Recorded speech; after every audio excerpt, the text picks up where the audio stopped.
नमस्कार, मैं रविश कुमार। आइए जानते हैं देश दुनिया की तमाम बड़ी खबरों को सिर्फ 10 मिनट में। पाकिस्तान के साथ बढ़ते तनाव के बीच रूसी राष्ट्रपति व्लादिमीर पुतिन ने प्रधानमंत्री नरेंद्र मोदी से फोन पर बात की। उन्होंने पहलगाम आतंकी हमले पर रोष जताया और आतंकवाद के खिलाफ भारत को पूर्ण समर्थन देने का भरोसा दिलाया है। गाजा युद्ध को लेकर इजरायल ने अब पूरे गाजा पर कब्जा करने की योजना बनाई है। मंत्रिमंडल ने इस प्लान को मंजूरी दे दी है और सेना ने ऑपरेशन तेज करने के लिए रिजर्व सैनिकों को ड्यूटी पर तैनात करना शुरू कर दिया है। दिल्ली हाईकोर्ट ने राहुल गांधी की नागरिकता से जुड़ी याचिका को खारिज कर दिया है। कोर्ट ने कहा कि याचिकाकर्ता अन्य कानूनी रास्तों का सहारा ले सकता है। इससे पहले कोर्ट ने गृह मंत्रालय से 10 दिन में रिपोर्ट मांगी थी, लेकिन कोई समय सीमा तय नहीं की गई थी। मूडीज ने चेताया कि भारत से तनाव बढ़ाने पर पाकिस्तान की बाहरी फंडिंग रुक सकती है, जिससे विदेशी मुद्रा भंडार पर दबाव पड़ेगा। इससे पाकिस्तान के लिए कर्ज चुकाना मुश्किल होगा और उसकी अर्थव्यवस्था गंभीर संकट में आ सकती है।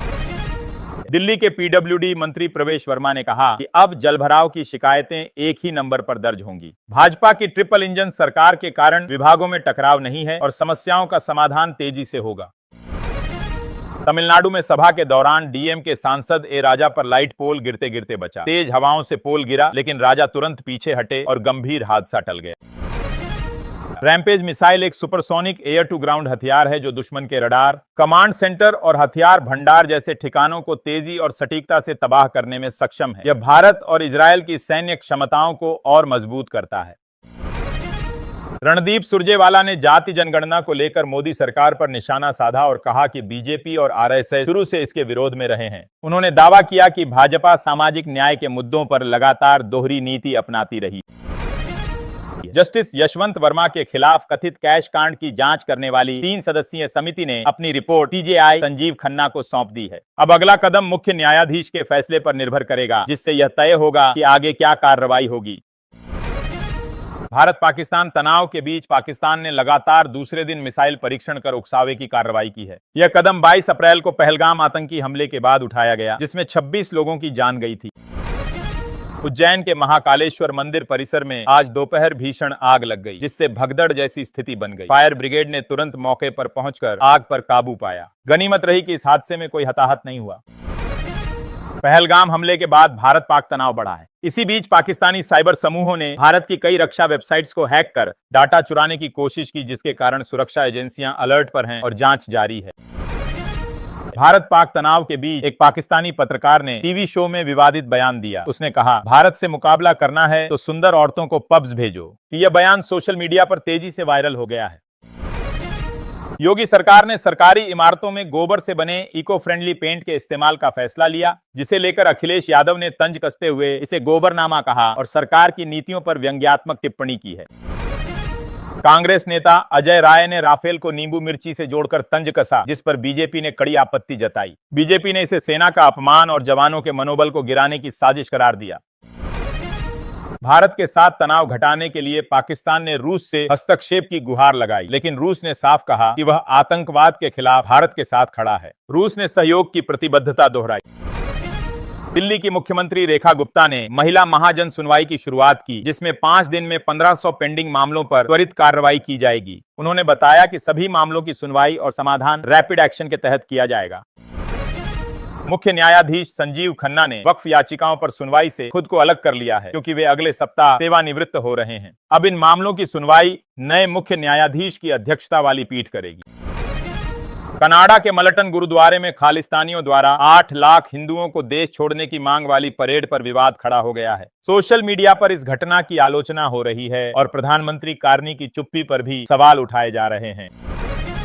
लोजपा ने बिहार में बहुजन भीम समागम की शुरुआत का ऐलान किया है। 18 मई को नालंदा के बिहार शरीफ से इसकी शुरुआत होगी। सांसद अरुण भारती ने कहा कि यह समागम राज्य के अन्य जिलों में भी आयोजित किया जाएगा। पुतिन और मोदी की बातचीत के बाद चीन और पाकिस्तान में हलचल तेज हो गई। इसी बीच चीनी राजदूत ने पाक राष्ट्रपति जरदारी से मुलाकात की, जिससे संकेत मिलते हैं कि भारत के विरोधी देश रणनीति बनाने में जुट गए।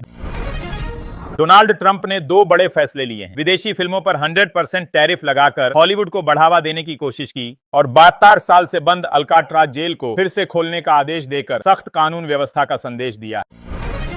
भारत पाक तनाव के बीच केंद्रीय गृह मंत्रालय ने 7 मई को नागरिक सुरक्षा के लिए मॉक ड्रिल आयोजित करने का आदेश दिया है। राज्यों को भेजे निर्देशों में विभिन्न प्रकार की आपात स्थितियों जैसे हवाई हमले, साइबर हमले, रासायनिक हमले और आतंकी हमले से निपटने की तैयारियों की जांच करने को कहा गया है। शराब घोटाले में राहत की उम्मीद लिए हाईकोर्ट पहुंचे केजरीवाल और मनीष सिसोदिया को फिलहाल कोई राहत नहीं मिली। कोर्ट ने आरोप पत्र को चुनौती देने वाली याचिका पर लंबी सुनवाई की बात कही है। जमानत पर बहस अभी लंबित है।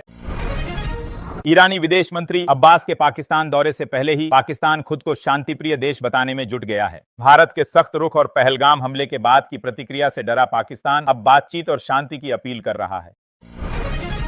ओडिशा और बंगाल में दीघा जगन्नाथ धाम को लेकर विवाद तेज हो गया है। बीजद ने ममता बनर्जी के खिलाफ मोर्चा खोला है। भक्तों ने नामकरण को वोट बैंक की राजनीति बताया, जबकि कानून मंत्री ने पिछली सरकार की निष्क्रियता को जिम्मेदार ठहराया।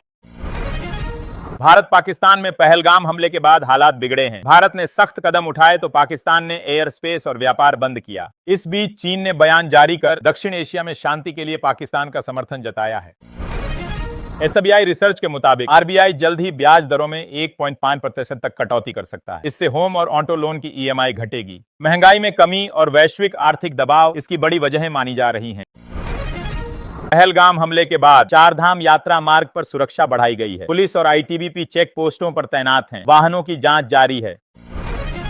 पंजाब द्वारा नंगल डैम से पानी रोकने के प्रस्ताव के बाद हरियाणा में विशेष सत्र बुलाने की मांग तेज हो गई है। हुड्डा ने पंजाब को जिम्मेदार ठहराया और SYL नहर को समाधान बताया। केंद्र से हस्तक्षेप की अपील की गई है। बाबा रामदेव ने लाहौर कराची में गुरुकुल खोलने की बात कहकर पाकिस्तान पर सांस्कृतिक दबाव की रणनीति जताई। उन्होंने कहा, इससे पाकिस्तान अपने आप बिखर जाएगा। पूर्व मुख्यमंत्री अशोक गहलोत के बयान पर राजस्थान के मुख्यमंत्री भजन लाल शर्मा ने तीखा पलटवार करते हुए कहा कि गहलोत का मानसिक संतुलन बिगड़ चुका है और उनकी राजनीतिक सोच दुर्भावनापूर्ण है। कांग्रेस नेता उदित राज ने पहलगाम हमले पर सरकार की प्रतिक्रिया पर सवाल उठाते हुए कहा कि PM मोदी ने पाकिस्तान के खिलाफ कड़ा एक्शन लेने का वादा किया था, लेकिन वह वादा अब तक पूरा नहीं हुआ। पुतिन और मोदी की बातचीत के बाद चीन और पाकिस्तान में हलचल तेज हो गई। इसी बीच चीनी राजदूत ने पाक राष्ट्रपति जरदारी से मुलाकात की, जिससे संकेत मिलते हैं कि भारत के विरोधी देश रणनीति बनाने में जुट गए हैं।